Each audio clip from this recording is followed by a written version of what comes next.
Gayatri rubbers and chemicals 2022లో ప్రారంభమైన ఈ చిన్న కంపెనీ ఇప్పుడు పెద్ద ఆర్డర్లు దక్కించుకుంటోంది. జూన్ 4న డిఫరెంట్ టెక్నాలజీస్ నుండి 1,31,00,000 రూపాయలు ఈపీడీఎం రబ్బర్ షీట్ ఆర్డర్ వచ్చింది. ఇండియన్ రైల్వే నుండి 84 లక్షల రూపాయలు rubber packing order. Krishna profiles నుండి 24 లక్షల రూపాయలు ఈపీడీఎం షీట్ ఆర్డర్. రైల్వే క్లయింట్లతో బిజినెస్ ఎక్స్పాన్షన్. కొత్తగా స్మార్ట్ మీటర్ల రంగంలోకి అడుగుపెట్టింది. FY25లో లాభం 83% పెరిగింది.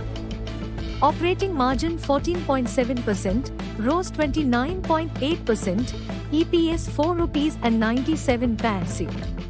కానీ స్టాక్ విలువ చాలా పెరిగిపోయింది.